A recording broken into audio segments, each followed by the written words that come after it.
Bueno, buenas tardes, doctora, compañeros. Vamos a empezar con el seminario del día de hoy hablando del síndrome nefrítico. Yo soy Brian Guillén. Bueno, a modo de introducción, vamos a ver que el síndrome nefrítico es una constelación de manifestaciones clínicas causadas por un proceso inflamatorio en el glomérulo. Produce una disminución de la filtración glomerular, retención de sodio y agua. También se acompaña de hipertensión arterial e insuficiencia renal en grado variable, con oliguria y edema. Además, se caracteriza por hematuria glomerular, con un sedimento activo con hematíes dismórficos, cilíndricos, hemáticos y granulosos. También hay proteinuria en grado variable. La hematuria puede ser espontánea, intermitente o persistente, y también puede ser micro o macroscópica. Bueno, y además en la edad pediátrica la causa más frecuente es la glomerulonefritis aguda postestreptocócica. Ya los signos clínicos se van a ver mejor más adelante, más a detalle. Entonces, empezando con la fisiopatología, vemos que el síndrome nefrítico va a ser secundario a la inflamación del glomérulo. El daño glomerular puede ser resultado de alteraciones genéticas, inmunológicas, en la perfusión, en la coagulación y sistema de complemento. Entonces, vemos que la afectación renal se va a manifestar como consecuencia del depósito de inmunocomplejos en el interior del capilar glomerular, la activación del complemento y también la liberación de los mediadores inflamatorios. Entonces, paralelamente al depósito glomerular de C3 y de inmunoglobulina G, se va a producir una disminución de la concentración plasmática de C3 y de la properdina y del proactivador C3. Y hay una normalidad de la concentración plasmática de la fracción C4, lo que va a indicar que esto nos indica que entonces la activación del complemento se va a dar a lugar por la vía alternativa. Y esta vía se denomina lectin pathway.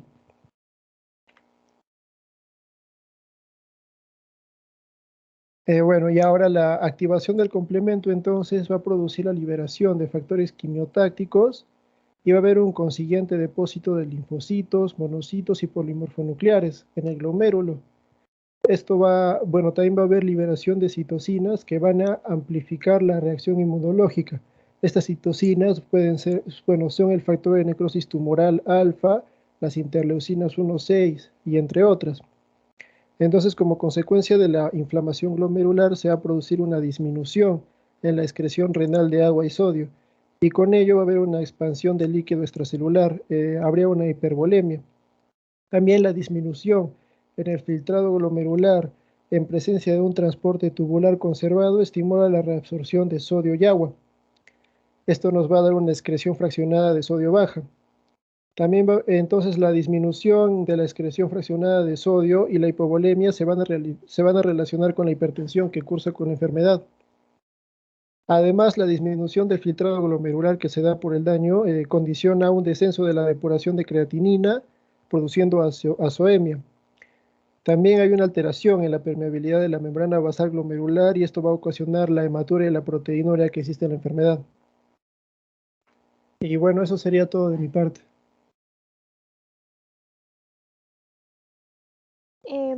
Mi nombre es Ana Aguilar y voy a continuar con el diagnóstico de la enfermedad. Entonces, para el diagnóstico es importante tener en cuenta 3 parámetros: los antecedentes, el cuadro clínico y los exámenes auxiliares. Siguiente, por favor. Disculpa, ¿cómo te llamas? Les dije que se Dana presentaran. Aguilar. Ya. Sí, me presenté. Ok. Entonces, son importantes los antecedentes, ya que, bueno, el paciente típico que desarrolla un síndrome nefrítico de inicio abrupto generalmente se produce, como hemos dicho, por una glomerulonefritis aguda postestreptocócica. Entonces, en este caso, tendríamos que reconocer que se produzca luego de un periodo de latencia de 1 a 2 semanas de haber presentado una faringomigdalitis estreptocócica, que es lo que vemos en la primera imagen, o de 2 a 4 semanas después de haber presentado una piodermia estreptocócica. Además, tenemos que recordar que el 70% de casos se dan en un rango de edad específico, que es entre los 2 a 12 años. Es muy raro ver esta enfermedad en niños menores de 2 años. Siguiente, por favor. Además, tenemos que tener en cuenta el cuadro clínico de la enfermedad. Para esto, tenemos que el edema vendría a ser la manifestación más frecuente y es el principal motivo de consulta. Típicamente es palpebral o facial y que puede progresar inclusive hasta el periférico, es más intenso en las mañanas y puede llegar a nasar en niños pequeños. Tenemos la hematuria, que se describe como orina rojo oscura, o lo que tenemos la orina color Coca-Cola, entre comillas, en caso de ser macroscópica, pero la mayoría de pacientes presentan hematuria microscópica y esta puede persistir hasta 1 o 2 años. Tenemos la hipertensión arterial, que está presente en el 50-90% de los pacientes, que se debe a la retención de líquidos, tiende a durar entre 5 a 10 días y además puede causar otras complicaciones como una encefalopatía hipertensiva o manifestaciones clínicas de una insuficiencia cardíaca congestiva. La proteinuria, que bueno, se ve como orina espumosa, esta generalmente es moderada, de 4 a 40 miligramos por metro cuadrado por hora. Aquí hacemos la distinción del síndrome nefrótico, que generalmente es por encima de los 40 miligramos. Siguiente, por favor. También puede presentar oliguria e insuficiencia renal y síntomas inespecíficos como fiebre, anorexia, astenia, dolor lumbar, malestar general, etc. Siguiente. Para hacer el diagnóstico tenemos que hacer uso de los exámenes auxiliares, es el tercer parámetro a considerar. Tenemos aquí el examen completo de orina, donde vemos hematuria, cilindros eritrocitarios, cilindros hemáticos, que estos son un hallazgo definitivo de afectación glomerular, aunque no siempre se visualizan. También tenemos los glóbulos rojos dismórficos que vemos en la imagen, que también son característicos del sangrado glomerular, que se pueden ver con protusiones, burbujas, vesículas. También vemos leucocitos polimorfonucleares, proteinuria, etc. Podemos pedir proteinuria 24 horas, un hemograma completo, donde podríamos ver hemoglobina, hematocrito, que pueden estar disminuidos. Los rescates de fase aguda, como velocidad de sedimentación glomerular o proteína C reactiva, están elevados. Siguiente.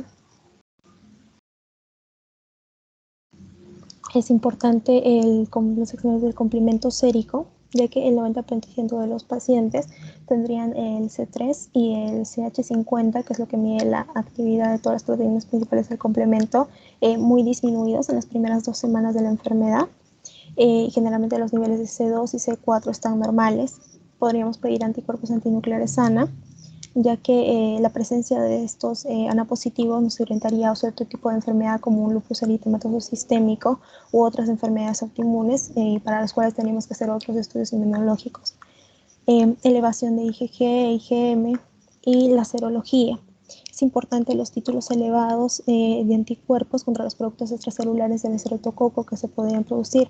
Podríamos pedir antiestreptomicina O, anti-adeneasa B, y la prueba de streptomicina, que incluye 4 anticuerpos, que son los anti-adeneasa, antidiagonidasa, antistreptominasa, aparte de la antiestreptolicina O. Siguiente, por favor. Medir urea, creatinina, porque podrían estar elevados en caso de una insuficiencia renal aguda, la radiografía de tórax, que puede darnos hallazgos de insuficiencia cardíaca congestiva en caso de que estemos en esta complicación. Podríamos ver cardiomegalia, un edema agudo de pulmón. Y la biopsia renal, que es el gold estándar para diagnosticar la glomerulonefritis postestreptocócica. Pero en caso de que el paciente presente hematuria de características glomerulares, función renal normal, proteinuria moderada, entonces no requeriríamos esta biopsia. En sí haríamos una atención de hematoxilina y eosina y podríamos ver la proliferación difusa. Siguiente. En cuanto al diagnóstico diferencial, aquí tenemos que distinguir todas las posibles causas que podrían ocasionarnos un síndrome nefrítico que no sean una glomerulonefritis postinfecciosa por estreptococo. Por ejemplo, tenemos la glomerulonefritis membrano proliferativa, que es una enfermedad glomerular crónica, poco frecuente en la infancia, pero que al comienzo de la enfermedad puede ser que no se distinga entre esta y una glomerulonefritis aguda postestreptocócica. Generalmente tiene un curso rápidamente progresivo que tiene una insuficiencia renal. En este los niveles C3 están descendidos más allá de 6 semanas y hay un deterioro, como dije, de la función renal muy rápido. Tenemos la glomerulonefritis mensagial, IgA. Bueno, esta podemos sospecharla por el antecedente del proceso respiratorio. En este caso el intervalo, digamos el periodo de latencia sería mucho más corto, además la duración es menor y este cuadro tiende a recidivar, lo que no pasa en la glomerulonefritis por estreptococo. Y por último podemos tener una glomerulonefritis por causas secundarias, es decir, por otras enfermedades que estén ocasionando esto. Por ejemplo, por lupus eritematoso sistémico que habíamos mencionado, por vasculitis de pequeños vasos, también por glomerulonefritis postinfecciosas de otras etiologías, también puede ser ocasionado por otras bacterias, otros parásitos, virus, y las que están asociadas a endocarditis infecciosa, los Crohn's, y también podría ser por una hepatitis B. Siguiente. Ahora vamos a continuar con el tratamiento. Mi nombre es Olenka Caracela Minaya y voy a explicarles esta parte. El tratamiento va a depender más de que todo de la causa etiológica. En la mayoría de las ocasiones, el tratamiento se va a basar en estos tres parámetros que van a ser la restricción de líquidos y sodio, el uso de los diuréticos y los antihipertensivos, ya que el tratamiento en sí se va a centrar en tratar la sobrecarga de volumen. Ahora, respecto a los diuréticos, los utilizamos para aliviar la retención hidrosalina que existe y también la hipertensión.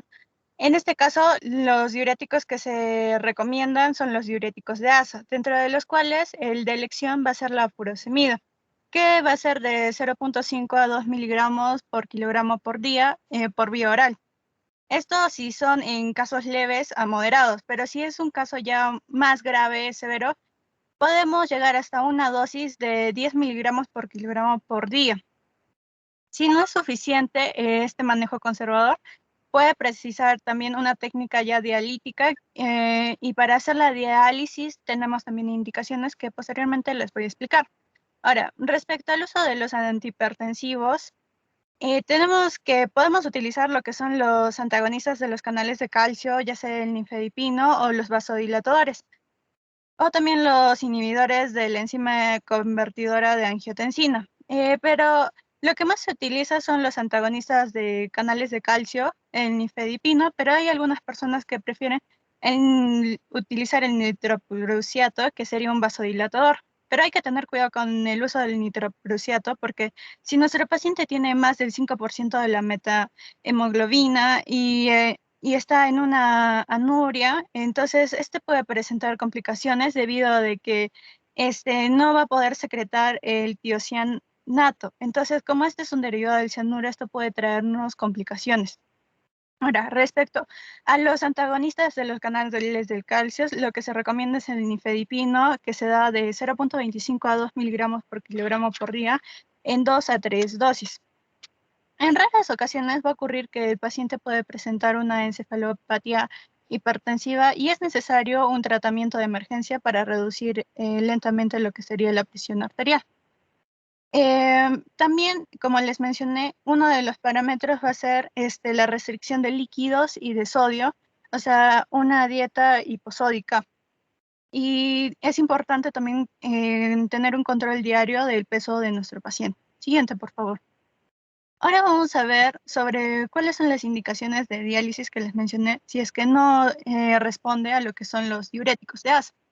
Pues las indicaciones van a ser si hay un rápido deterioro de la función renal con un riesgo de complicaciones secundarias a uremia.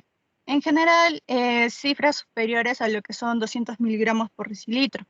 También si hay un edema agudo de pulmón con oliguria sin respuesta a los diuréticos y trastornos electrolíticos con riesgo vital refractarios a medidas conservadoras. Siguiente, por favor. Ahora, respecto al síndrome nefrítico, lo más común es que se presente en las glomerulonefritis post-streptocócicas. En este caso, primero, el tratamiento va a ser el mismo que hemos mencionado, pero aquí le vamos a agregar antibióticos. Si es que encontramos podemos aislar el estreptococo ya sea en un exofaringio. Si se logra esto, vamos a hacer una antibioterapia con penicilina B por vía oral, o también podemos hacer con una penicilina benzatínica por vía intramuscular. En caso de que el paciente sea alérgico a estas, podemos utilizar la eritromicina por vía oral, 125 miligramos cada 6 horas, esto por 10 días. Y todo esto con el fin de que podamos limitar la diseminación de los microorganismos nefritogénicos y, bueno, la antibioterapia no va a influir en la historia natural de la glomerulonefritis. Y también es importante mencionar que hay algunas guías que van a mencionar que este tratamiento de penicilina también, aparte de que lo tiene que tomar el paciente, lo tiene que tomar la familia. Siguiente, por favor. En caso de otras glomerulopatías, por ejemplo, la glomerulonefritis membranoproliferativa, que corresponde a la glomerulopatía C3 con evolución rápidamente progresiva, los anticuerpos monoclonales y más concretamente lo que sería el eculizumab van a ser una opción terapéutica muy prometedora en estos casos. Siguiente, por favor. Respecto al pronóstico de estos tipos de pacientes, pues va a depender de la etiología, siendo en general benigno y la mayoría de los pacientes, especialmente los niños, se van a recuperar totalmente y la resolución comienza en unos 15 días. Las cifras de complemento se van a normalizar en 6 a 8 semanas y un pequeño número de pacientes tiene complicaciones tardías, ya sea proteinuria, insuficiencia renal y hipertensión. Y eso sería todo por mi parte. Siguiente, por favor.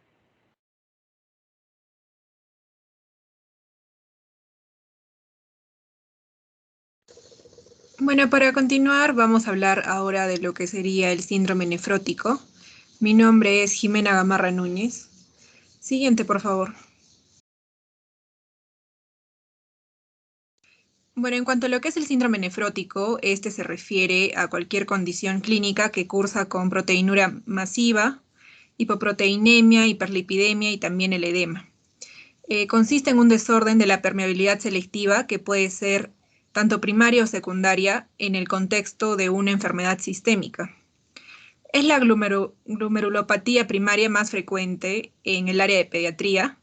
Y bueno, se estimó en el año 2015 que 2 de cada 7 casos se van a dar en cada 100.000 niños. Esto con una prevalencia en 16 por cada 100.000 niños, siendo más frecuente en afroamericanos, árabes y asiáticos. Esto con una proporción mayor a favor de los hombres. Y bueno, el pico de aparición se da en la etapa preescolar, seguida de la etapa escolar. En cuanto a lo que es la incidencia mundial del síndrome nefrótico en pediatría, es de 2 a 7 por cada 100.000 niños. Esto en la población general. Y la prevalencia en niños menores de 16 años de edad es de 15 por cada 100.000. Y bueno, un niño en 6.000 desarrolla síndrome nefrótico. La Asociación Internacional para el Estudio de las Enfermedades Renales nos reporta que el 78,1% con síndrome nefrótico primario nos va a responder a la corticoterapia y de estos el 91% tuvieron una histología de cambios mínimos. El síndrome nefrótico también suele aparecer principalmente en niños de edad comprendida entre los 2 a 8 años con una máxima incidencia entre los 3 a 5 años de edad. Y bueno, en cuanto a lo que es el pico de aparición que se da en la etapa preescolar, seguida de la etapa escolar, nos podría dar una de las varias clasificaciones del síndrome nefrótico, que sería según la edad de presentación. Va a ser congénita si se presenta en menores de 3 meses, infantil si es de 4 a 12 meses, y de la niñez en aquellos que son mayores de 1 año. Siguiente, por favor. Hablando un poco de lo que es la histopatología, vamos a tener aquí 4 tipos de glomerulopatías primarias no inflamatorias, manifiestas con síndrome nefrótico. Y bueno, como ya mencioné, el 91% de los niños que van a reaccionar a la corticoterapia van a presentar la enfermedad de cambios mínimos, que sería una de las 4 tipos de glomerulopatías. Esta es la principal causa de síndrome nefrótico en un 70-90% de los niños mayores de 1 año, sin cambios histológicos glomerulares en microscopía de luz. En inmunofluorescencia usualmente va a ser negativo. También vamos a tener glomerulosclerosis focal y segmentaria, que no suele ser tan común. También tenemos glomerulopatía membranosa, que es menos frecuente en niños. Y bueno, también la glomerulonefritis membranoproliferativa, que es la más infrecuente de todas estas glomerulopatías. Siguiente, por favor.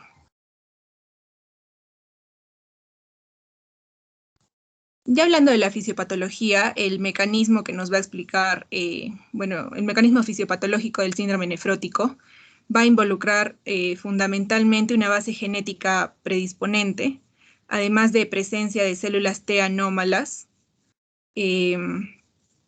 con formación muy aumentada de interleucina 2 y de sus receptores, y finalmente una disminución de la carga también polianiónica de la membrana glomerular y aparición de proteinuria masiva.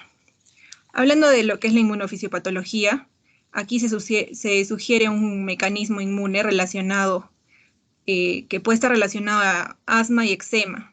También susceptibilidad al neumococo y respuesta a corticoides. También a otro tipo de enfermedades como enfermedades de Hodgkin y sarampión. Aquí se establece que puede estar causado por una linfoquina glumerotóxica circulante que va a estar producida por reservorios de células T aberrantes.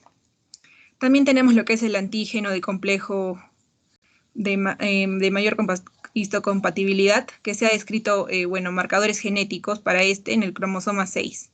Y puede haber aumento de la frecuencia de ciertos antígenos. También, siguiente, por favor. También tenemos la alteración de la barrera glomerular de filtración, el defecto funcional de la barrera causante de la proteinuria en el síndrome nefrótico corticosensible va a estar mediado por linfoquinas producidas por los linfocitos T activados a lo largo del desarrollo de esta recaída. También va a estar involucrado la interleucina 2 y su receptor. Y bueno, también importante destacar la fisiopatología del edema, que en esta se involucran simultáneamente dos mecanismos, el de underfill y el de overfill. En primer lugar, el underfill es la aparición del edema nefrótico con retención de sodio por proteinuria e hipoproteinemia con disminución de la presión oncótica intravascular. Y el overfill es un defecto primario en la excreción de sodio, posiblemente en los túbulos contorneados distales por resistencia del péptido natriurético auricular. Entonces, el underfill es la aparición del edema nefrótico con retención de sodio, esto por proteinuria e hipoproteinemia con disminución de la presión oncótica intravascular. Y el overfill es un defecto primario en la excreción de sodio, posiblemente en los túbulos contorneados distales por resistencia al péptido natriurético auricular. Siguiente, por favor. Mi nombre es Daniela Córdoba y para continuar con la exposición hablaremos de las manifestaciones clínicas. Tenemos de que la pérdida de proteínas en orina nos va a causar una serie de alteraciones en las que se va a traducir en estas características clínicas y el laboratorio del síndrome nefrótico. Así tenemos de que la sintomatología de cualquier causa ya mencionada es una proteinuria en rango nefrótico, hablamos más de 50 miligramos por kilo día, una hipoalbuminemia, en este caso la albúmina sérica está a menos de 3 gramos por decilitro, la presencia de edemas e hiperlipidemia. Siguiente, por favor. Generalmente la primera manifestación clínica suele ser la aparición de edemas. En estos niños se suele dar posterior a un evento desencadenante como una infección de vías respiratorias superiores y donde suele presentarse inicialmente es a nivel periorbitario, pero también como vemos en la imagen puede presentarse en miembros inferiores y tenemos de que este edema es el síntoma de presentación más frecuente en niños con síndrome nefrótico. Ahora tenemos de que en formas severas ya se puede presentar un edema generalizado, que sería una anasarca, y derrames pleurales, ¿no? Y en este caso tendremos manifestaciones de tipo respiratorias. Siguiente, por favor. En cuanto a la hipoalbuminemia, esta va a aparecer cuando ya la capacidad de síntesis hepática se va a ver superada por las pérdidas urinarias de albúmina. Esta alteración aumenta la disminución de la presión oncótica capilar, contribuyendo a la aparición de edemas y bueno, también hay una pérdida de líquido en terceros espacios. Y en cuanto a la hiperlipidemia, tenemos de que hay varias alteraciones en el perfil lipídico de estos niños con síndrome nefrótico. Tienen un aumento del colesterol, de triglicéridos, lipoproteínas de baja densidad y también de lipoproteínas de muy baja densidad, ¿no? Mientras que por otro lado el valor de las lipoproteínas de alta densidad generalmente se mantiene invariable o bajo. Siguiente, por favor. Un tema muy importante también es la susceptibilidad a infecciones. Estos niños tienen un riesgo muy elevado de padecer infecciones como una celulitis, una peritonitis bacteriana espontánea y bacteremia. Y bueno, esto se va a deber a varios factores, como vemos en el gráfico. Se debe a que hay una hipoglobulinemia secundaria a las pérdidas urinarias de inmunoglobulina G, también a los defectos en la cascada del complemento por la pérdida urinaria de algunos factores, ¿no? En especial de C3 y C5. Y bueno, y también se debe a factores de la vía alternativa, ¿no? Como B y D, que en este caso se da un deterioro de la opsonización de microorganismos, ¿no? Y todo esto va a conllevar a un aumento del riesgo de infecciones que se pueden manifestar en celulitis, neumonía, meningitis o sepsis. Y bueno, y particularmente en una peritonitis primaria, que hay que considerar esta ya que generalmente puede presentarse en el debut. Ahora, algo importante también a recalcar es de que estos niños, dentro de la etiología, se va a encontrar frecuentemente Streptococcus pneumoniae, pero hay que recordar que también pueden afectarse otros organismos, ¿no? Y en el caso de que queremos sospechar de esta peritonitis espontánea, tenemos de que tener un recuento de leucocitos peritoneales más de 250 células por un litro, que son sumamente sugestivos, ¿no? De esta patología. Siguiente, por favor. En cuanto al diagnóstico diferencial, la mayoría de estos niños va a presentar un síndrome nefrótico primario o idiopático, como vemos en la tabla, y dentro de las que se mencionan, tenemos de que la enfermedad de cambios mínimos es la más común. Ahora, también puede deberse este síndrome nefrótico a una causa secundaria, ¿no? Como enfermedades sistémicas que pueden ser lupus, una púrpura de Jenosch-Schönlein o cáncer, ¿no? Por ejemplo, linfoma, una leucemia y infecciones, ¿no? Como hepatitis, VIH. Siguiente, por favor. Y también vemos que en esta continuación de la tabla algunos síndromes de la proteinuria pueden ser debido a factores hereditarios, ¿no? Mutaciones de genes que van a codificar estos componentes proteicos que son muy importantes para lo que es la filtración glomerular. Siguiente, por favor.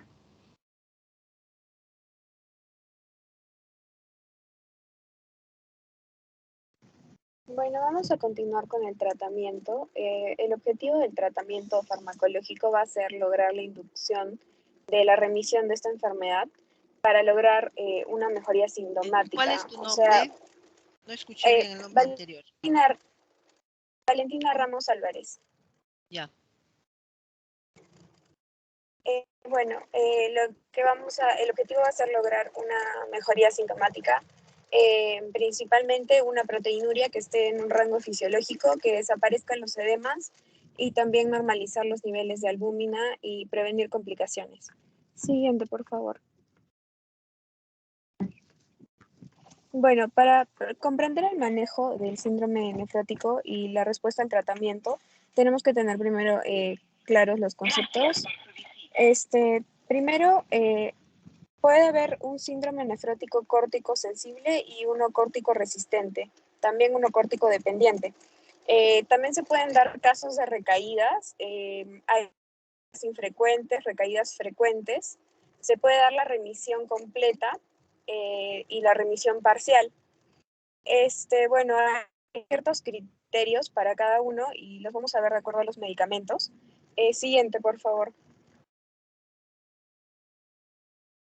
Bueno, la base principal del tratamiento farmacológico van a ser los corticoides. Se indican con las primeras manifestaciones en todos los pacientes, excepto en algunos casos de síndrome nefrótico, que es el congénito, el familiar y el sindrómico.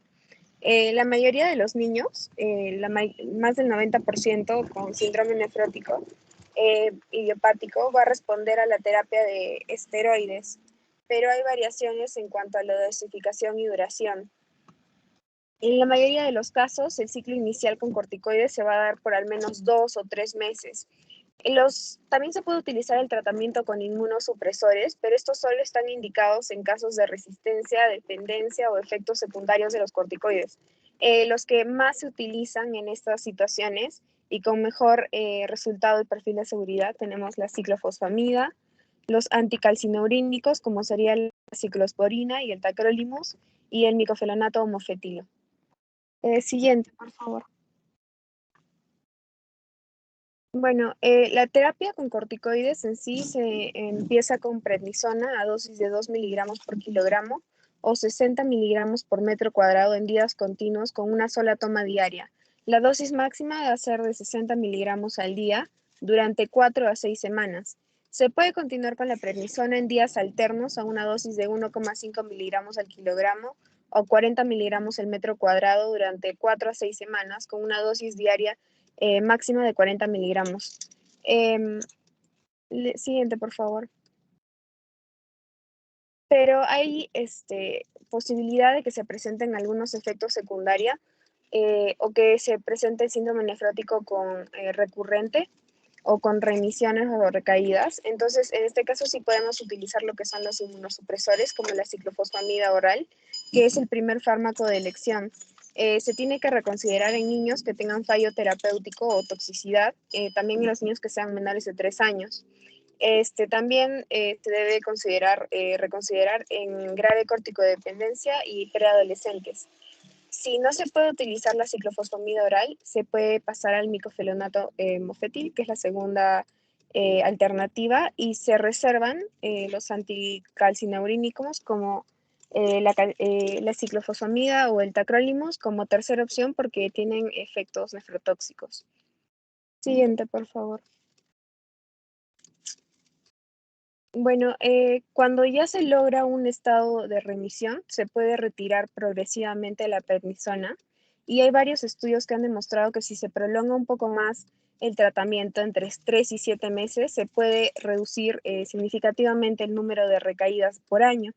La mayoría de niños que presentan este síndrome nefrótico idiopático van a responder a la terapia con esteroides, pero hay un 10 a 20% de los pacientes que no van a responder al tratamiento inicial con esteroides como la prednisona y se va a tener que recurrir al tratamiento inmunosupresor como se mencionó con la ciclofosfamida. Siguiente, por favor. Bueno, en el caso de resistencia, pasamos al manejo farmacológico, que es con la terapia inmunosupresora. Como se mencionó, tenemos primera línea, la primera elección es la ciclofosfamida, seguida por el micofenolato y se reservan en última línea los calcineurínicos, como son la ciclosporina y el tacrolimus, porque tienen efectos nefrotóxicos. Siguiente, por favor. En cuanto al tratamiento sintomático de este cuadro, se tiene que promover la actividad física diaria y se tiene que evitar el reposo en cama porque hay un alto riesgo de trombosis. Además que los pacientes que estén ya en reposo se tienen que movilizarlos constantemente. La dieta debe ser normoproteica de 1 a 2 gramos por kilogramo al día y se tiene que hacer una restricción de sodio y moderada de líquidos para alcanzar el balance negativo hasta que haya una remisión de los edemas. Por ejemplo, el cloruro de sodio menos de 1 milimol por kilogramo al día o 35 miligramos por kilogramo al día. La ingesta de líquidos en 24 horas es igual a las necesidades basales, más 2/3 de la diuresis. Siguiente, por favor. Y bueno, también tiene que haber un tratamiento para prevenir las complicaciones. Por ejemplo, en estos pacientes hay un aumento de riesgo de osteoporosis por el uso de corticoides. Se tiene que suplementar calcio de 500 a 1200 miligramos al día y la vitamina D3 de 400 a 800 unidades internacionales al día. También prevenir la hipertensión arterial. Los fármacos de elección son los IECAS o también se puede utilizar los ARAS-2, como el enalapril, 0,1 a 0,6 miligramos por kilogramo al día en 2 tomas, máximo 2 miligramos al día. También podemos utilizar los sartán, 0,8 a 1 miligramos por kilogramo al día cada 24 horas, máximo 50 miligramos al día. Tenemos que asegurar el cumplimiento del calendario vacunal, más la vacunación antivaricela, antigripal, neumococo y antigripal anual al paciente y también los contactos que tenga con otros familiares. Y como se mencionó antes, en estos pacientes hay un riesgo aumentado de cuadros tromboembólicos, por lo que se tiene que evitar el reposo, se tiene que promover el ejercicio, corregir la hipovolemia, contraindicar punciones arteriales o venosas profundas, catéteres centrales y perfusiones intravenosas innecesarias. Siguiente, por favor. Eso sería todo, gracias.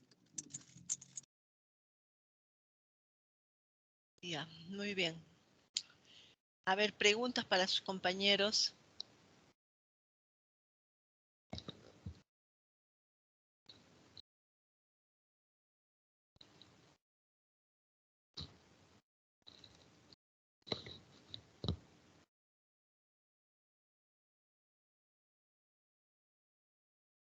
¿Alguna pregunta?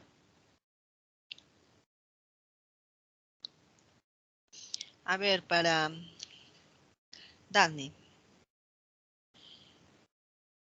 ¿Cuál es la fisiopatología? O sea, ¿qué es, no tanto la fisiopatología, la anatomía patológica, lo que se presenta? ¿Qué es lo que se presenta a nivel de riñón? ¿Qué es lo que pasa? ¿Por qué se produce la glomerulonefritis? Sí, doctora. Bueno, en sí lo que hay es una inflamación glomerular y esto va a ocasionar que haya un depósito de inmunocomplejos en el glomérulo.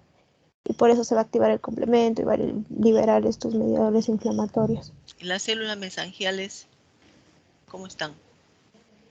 ¿Disminuidas o aumentadas? La matriz mesangial. Aumentadas. Va a estar aumentada. Ya. ¿Cuál es? A ver, dime los síntomas de una nefritis. Sí, doctora. Signos y Bueno, síntomas en general. empezaríamos por el edema, la hematuria, la hipertensión arterial, podría haber oliguria, la proteinuria, que es moderada en el caso de la nefritis, a diferencia del síndrome nefrótico que es proteinuria masiva. Y síntomas inespecíficos, doctora. Ya. Como ¿Y qué fiebre, pasaría si tú encuentras, viene un pacientito en la que encuentras, viene el paciente un poco decaído, un poco febril de repente, que no come mucho, le tomas análisis de orina y encuentras, no hay edemas, ¿ah? La mamá no se percata, pero aparentemente también la diuresis está conservada y le encuentran en la orina hematíes, sí, hematuria microscópica, o sea, más de lo normal, ¿no? sí. De hecho, bueno, esto es lo que más se ve en estos pacientes, porque en sí un porcentaje bajo hace lo que es la hematuria macroscópica, ¿no? Bueno, la hematuria de por sí ya es un signo, ¿no? Algo que podemos encontrar en la nefritis. Habría que ver si hay cilindros eritrocitarios en todo caso. Claro, porque hematuria puede ser varias causas, ¿no? Sí. Puede haber una cistitis hemorrágica que te sale la orina con sangre. Puede ser por una litiasis, por una neoplasia, pero cuando tú hablas que hay una nefritis, ¿qué tiene que haber, me dices? Los cilindros eritrocitarios, Los los cilindros, ¿no es cierto? Los cilindros no es traducción, sino de que se está afectación filtrando glomerular. las proteínas. Entonces esas proteínas ¿no? Ahí es donde se forman los cilindros por las proteínas y ahí se adhieren los hematíes. Entonces te dicen pues que es una hematuria glomerular, ¿no? Ya, o sea, con esto te quería decirles a todos que no siempre pues van a encontrar la clásica, ¿no? De edema, hematuria macroscópica, oliguria, hipertensión. No siempre va a haber esto, ¿no? Es más frecuente la forma subclínica, la que yo les he mencionado, y que pueden evidenciarlo solo por un análisis de orina o de sangre, ¿no? Entonces, eso tienen que tener presente porque tienen que ver, aparte de todos los síntomas que se presentan en una nefritis, tienen que corroborar si hay el estreptococo, ¿no? A ver, Caracela, ¿y qué estudios pedirías para identificar que realmente es el estreptococo el que está produciendo esta glomerulonefritis, que es la más frecuente, ¿no? Sí, doctora. Primero pediría un exudado faringio para ver si es que podemos aislar el estreptococo. Y si aíslas estreptococo, definitivamente te dice que es la causante. No, doctora. Claro. Definitivamente no nos dice. Pero tenemos que darle tratamiento al estreptococo porque si no puede generar Ya. sustancias.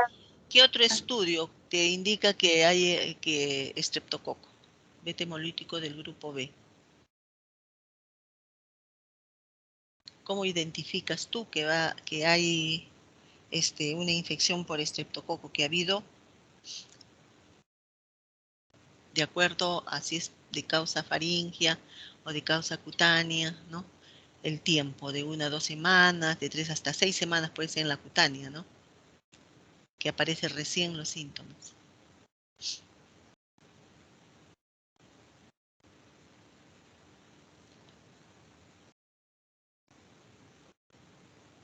Doctora, puede ser por la serología, o sea, los Claro, anticuerpos elevados. eso tienes que solicitarlo.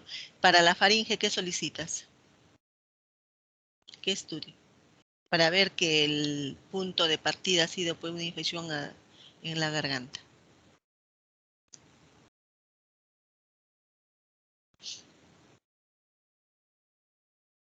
Que lo han mencionado. Ya tú lo has dicho, la serología. ¿Cuál? ¿Qué pides? ¿Sería la antiestreptolicinao? Claro, pues hija.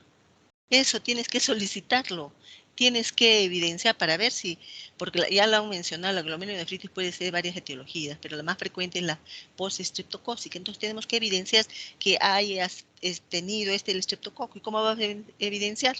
Con la anamnesis, preguntando si ha tenido un cuadro de dolor a la garganta hace 1 o 2 semanas, o si ha tenido alguna lesión en la piel, una infección hace 3 a 6 semanas, ¿no?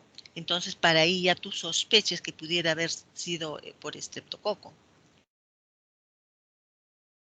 ¿Qué otro? Y para ver la estreptococia a nivel de piel, ¿también es necesario también la ASO o hay otras pruebas? Doctora, sería la Antidesexo ribonucleas, ¿no? Porque si tú pides ASO para todo pensando que cualquier estreptococia a cualquier nivel se va a captar, no. ASO es solo para faringia, no se puede determinar para una infección estreptocócica en la piel. Para eso es el antidesoxirribonucleasa, ¿no? Ya. Entonces, ¿qué más? ¿Cómo lo confirmas? Ya tienes ya los síntomas que es, o puede ser asintomática, subclínica, o viene por los síntomas, pero tú sabes que hay otras formas de glomerulonefritis. Entonces, ¿qué tendrías que tener? ¿Qué otro estudio que te indicaría que es Doctora, muy... los anticuerpos antinucleares. No, antes de eso. Bueno, la biopsia renal también podemos hacer. No vas a hacer a todo el mundo la biopsia renal. No, claro. Estamos haciendo para el diagnóstico. Tú ya tienes tu clínica. ¿Y qué análisis pidas para confirmar? Ah, ya, esto está. Sí. Y más con su... ¿Cómo? El complemento sérico, Claro, doctora. pues dije el complemento. Tienes que pedir complemento. Ya, porque hay otras glomerulopatías que pueden estar también con complemento disminuido o aumentado. Entonces tú tienes que pedir eso para hacer todo por una unidad clínica. ¿Y cómo estaría el complemento? Estaría disminuido, doctora. El ¿Cuál? C3 estaría bajo y mientras que el C2 y el C4 estarían normales, El doctora. C4 normal, ¿no es cierto? Eso es importante. Ya. Entonces, que quede claro, no siempre van a tener lo característico que encontramos en un síndrome nefrítico. A veces hay que ir a pensar en ello y hay que ir a buscar en el análisis de orina, análisis de sangre, ahí pueden ayudar, ¿no? Porque hay un gran porcentaje que es subclínico, ¿ya? Ahora, en las formas clínicas en las que hay hematuria, la presión, los edemas, ya pues, ¿no? Hasta un ciego puede hacer, acá hay una nefritis. Y voy a ver que yo sé que las nefritis más frecuentes en niños son post-estreptocócicas, ¿no? Porque en niños de 5 a 12 años, ¿por qué? Porque las infecciones bacterianas son más frecuentes a partir de esta edad, ¿no? Y entonces tengo que corroborar si es por estreptococo, pido los ASOs, antidesoxirribonucleas, el complemento, ¿no? Aparte pues de la función renal que ya va a estar alterada porque hay una insuficiencia renal, ¿no? Entonces no se olviden, en orina tiene que haber hematíes. pero con cilindros hemáticos, no solo hematíes. Si solo encuentran hematíes y no hay cilindros hemáticos, entonces no van a poder. Es igual como en una pielonefritis, una infección alta, que tienen que encontrar algunos cilindros con los leucocitos, serían los cilindros, ¿no? Entonces, ¿qué nos indica? Una infección. Igual, cilindros. Los cilindros hemáticos nos dice que esa hematuria es de causa glomerular, ¿no? Ya, a ver, Brian. Sí, doctora. Ya, una vez que hemos hecho el diagnóstico, ya, a ver, yo lo que quiero que les digas a todos tus compañeros, ¿cuánto es la proteinuria normal en una persona normal? Bueno, tendría que ser menos de 4, doctora. Ya, menos de 4. Y una proteinuria rango nefrítico,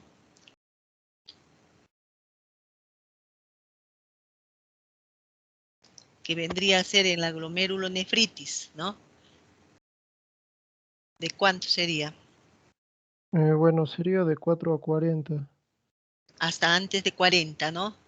Ya, y rango nefrótico más de 40 por metro cuadrado por hora. Metro cuadrado. Es importante saber esto porque cuando ustedes piden proteinuria 24 horas, ustedes tienen que sacar en qué rango está, ¿no? De acuerdo a su superficie corporal y eso, entre 24 horas para ver por hora y por metro cuadrado cuánto está y si cae, en qué rango cae. Y si no tuvieras, por ejemplo, en un niño pequeño que todavía no controla, usa pañales, entonces no podemos pedirle pues, una proteína de 24 horas que junte en una botella, ¿no? De todo el día. ¿A qué recurrirías?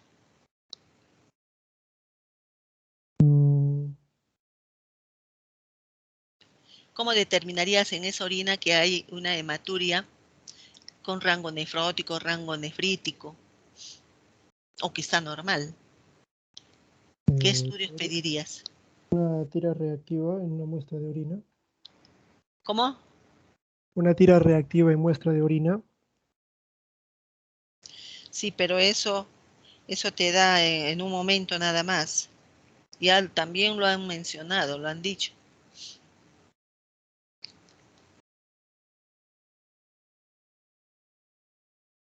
Podemos pedir así al azar a cualquier hora en niños que no controlan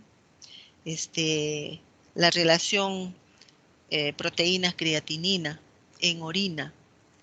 Y lo normal es hasta 0,2. Por encima de 0,2 a 2, rango nefrítico. Por encima de 2, rango nefrótico. O sea, nos ayuden aquellos niños en que no podemos juntarle la orina porque no controlan pues su esfínter todavía, ¿ya? ¿Y cuál es, a ver, dime, cuánto más o menos demora una glomerulonefritis?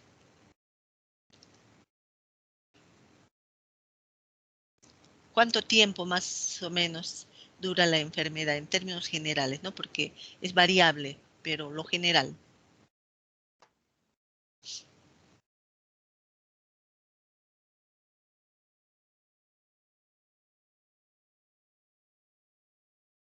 Bueno, debe tener tiene un rango muy amplio, alrededor de las 8 semanas. De 6 a 8 semanas, o sea, hasta 2 meses, mes y medio a 2 meses. ¿Y en cuánto tiempo se mejora los edemas, la presión arterial? ¿En cuánto tiempo se mejora?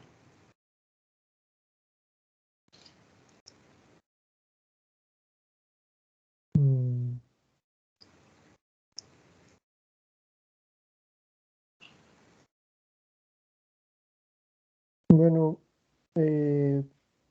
alrededor de, en 5 a 10 días. Ya, y la hematuria macroscópica también, ¿no? pero en cuanto a la hematuria, puede estar hasta 2 años la microscópica. Hemos hablado de la macroscópica, ¿no? Que puede mejora antes, pero la microscópica incluso puede estar hasta 2 años o más, ¿no? Y las proteínas, ¿en cuánto tiempo deben normalizarse? La proteinuria.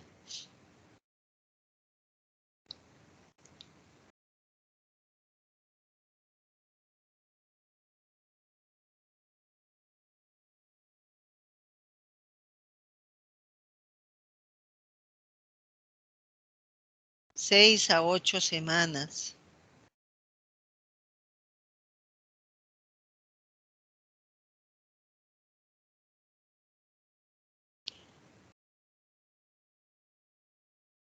¿Cuándo hablarías tú de una? Ah, no, todavía no, ese es para el otro grupo. Esto es importante que ustedes vean, ¿no? Del tiempo que hay que esperar, porque de lo contrario, pues, si demora más de ese tiempo, entonces tenemos que hacer una biopsia. Por ejemplo, el complemento, ¿hasta cuánto tiempo podemos esperar?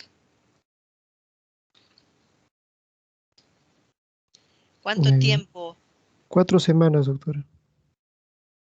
8 semanas. Entonces, por encima de 8 semanas y que sigue bajo, tenemos que hacer una biopsia. ¿Ya? Entonces, por eso es importante saber el tiempo que cada uno demora.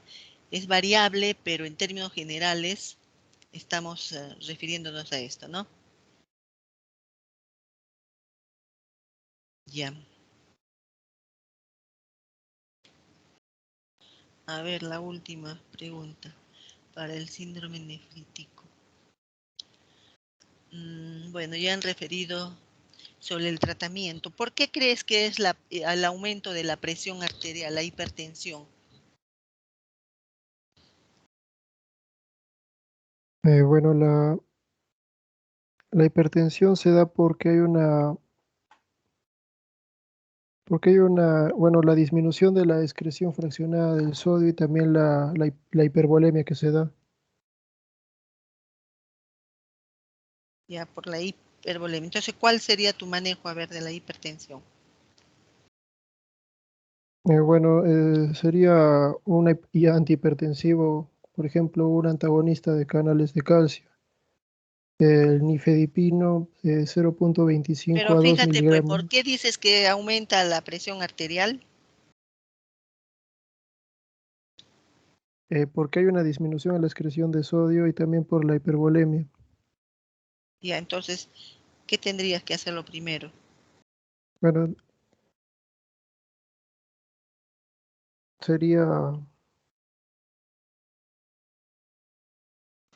bueno, una restricción de líquidos y sodios y también usar Claro, lo diuréticos. primero, porque anoto a los pacientes, les vas a de inicio a darles el tratamiento con antihipertensivos. Si sabemos que en la fisiopatología es por el aumento de la volemia, porque hay la filtración se disminuye y aumento. Entonces, disminución. Entonces, ¿qué tendría que ser? Restricción líquida y ¿qué más? Restricción de De sodio sodio. y a reposo, ¿no? Reposo casi absoluto. Solo para ir al baño podría levantarse. Entonces, muchas veces solo con esto debe mejorar. Y si no mejora, podemos agregarle un diurético. Y si no mejora, ahí recién, pues, hacemos uso de los antihipertensivos. ¿Ya? Ya, ahora pasamos al síndrome nefrótico. Síndrome nefrótico, a ver,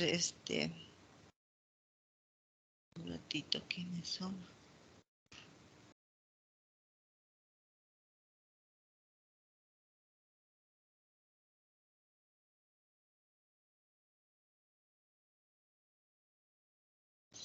Ya, a ver que Daniela.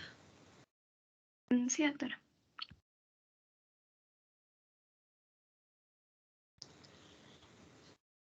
Ya, ya mencionaron, ya bueno, han hablado muy bien de la fisiopatología, todo por la disminución de la presión oncótica y hay fuga al espacio intersticial, vienen los edemas, ¿no es cierto? Ya. Entonces, esta hipovolemia, ¿a qué lleva? ¿A qué lo lleva? Doctora, disculpe, la hipoproteinemia o ¿Cómo dices? la Claro, hay hipoproteinemia. una hipoproteinemia, ¿no es cierto? Que es, ya, ¿qué hace la hipoproteinemia? Ok, doctora. Bueno, si disminuye en este caso la albúmina, hay una disminución de la presión oncótica y bueno, eso es lo que va a llevar a la Ya, aparición de los edemas. ya. Entonces sale del vaso intravascular al intersticio, ¿no es cierto? Entonces queda una hipovolemia. ¿Eso a qué te lleva? Aparte de que el paciente puede estar un poco deshidratado, a veces se utilizan hasta diuréticos para disminuir el edema intersticial, lo cual es contraproducente, ¿no? ¿Cómo estaría el flujo sanguíneo? Pues estaría disminuido y eso lleva a qué?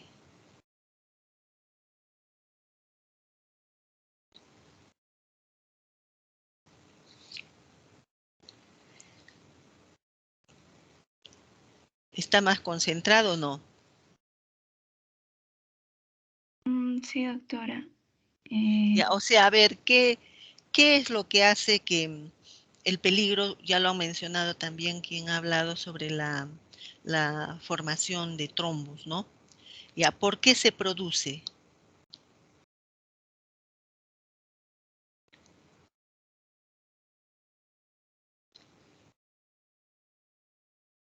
¿Por qué se produce hay una hipercoagulabilidad, ¿no es cierto? Aparte que esa hipercoagulación es por la éstasis vascular, ¿no es cierto? Por la hemoconcentrado, porque hay fuga hacia afuera. Ya, ¿qué más? Hay una hipovolemia, por eso concentra, ¿no?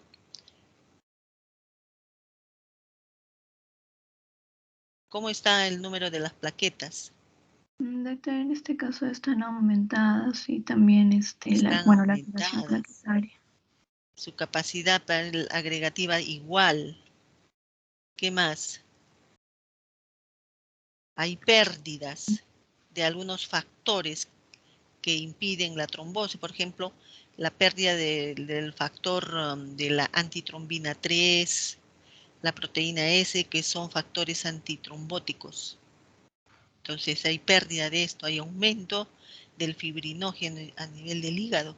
Entonces todo esto, ¿no?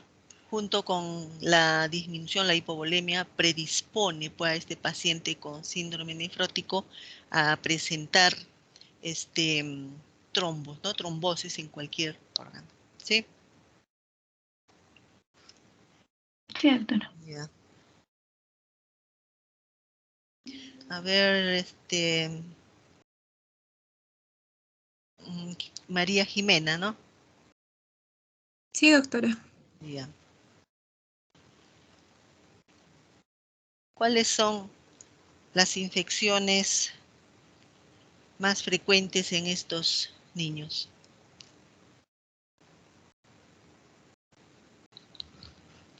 Son susceptibles a infecciones, lo han referido, ¿verdad? Sí, doctora. Bueno, más que todo serían susceptibles eh, a estreptococo. Bueno, neumococo. O sea, el Streptococcus pneumoniae, o sea, el neumococo, a las bacterias Ujú. más encapsuladas. Neumococo es el más frecuente. Entonces, puede haber, como ya lo han referido, hasta una peritonitis bacteriana aséptica conocida por neumococo. También puedes ver gram negativos. Entonces, cuando utilizan el antibiótico, tienen que cubrir tanto a neumococo como a gram negativos, ¿no? En forma empírica. Ya no se olviden, entonces, es importante. Ya, a ver,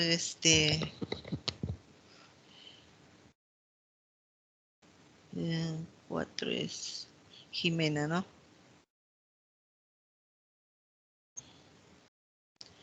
¿Cuándo hablamos de que hay resistencia? A ver, Brian.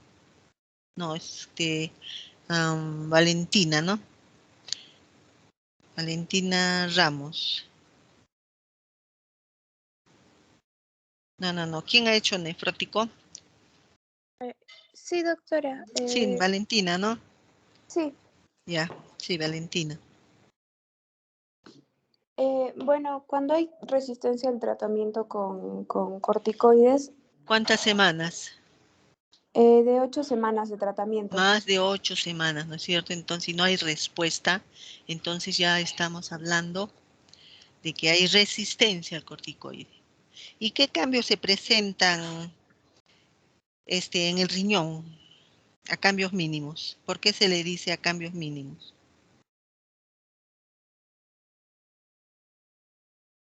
Igual, Valentina. Bueno, se le dice enfermedad a cambios mínimos. Bueno, hay una glomerulosclerosis focal y segmentaria. No. Estamos hablando de cambios mínimos. Esa es otra forma de glomerulonefrosis, Bueno, en que la de es... cambios mínimos, no hay cambios histológicos. ¿Y ahí qué pasa? ¿Quién está de toda esa, la anatomía, la estructura, todo de los glomérulos? ¿Quién tiene que ver con esta filtración de las proteínas? ¿Y qué es lo que pasa? Bueno, los que tienen que ver con la filtración de las proteínas son los podocitos, y también hay una destrucción de estos, como una separación. Claro, entonces, y es por eso que se produce pues la filtración, ¿no? De las proteínas. Y desde el punto de vista pues microscópico no se ve mayor cosa, mayor cambio, por eso es que se conoce como cambios mínimos. ¿Y cuál es la edad más frecuente de presentación? En los niños mayores de 1 año. De 1 año a 6 años. Esto también es importante porque a veces hay que se presenta antes de 1 año, puede presentarse incluso en 6 meses, ¿no? Pero generalmente si es antes de 1 año hay que hacer biopsia, o que pase de más de 7 años, ¿no? Porque puede ser así una glomerulonefritis segmentaria o de esclerosis, ¿no?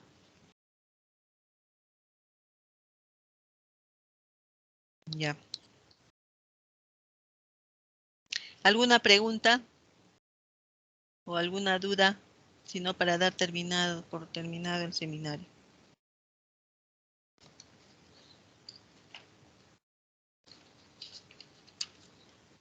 Me parece que está todo claro, doctora, gracias. ¿Cómo? ¿Cómo dices, Nicole? Doctora, le decía que me parece que no hay preguntas. Gracias por el Ah, seminario. ya. Ya, bueno, entonces damos por concluido el seminario. Ya. Buenas tardes, señores alumnos. Buenas tardes, doctora. Hasta luego.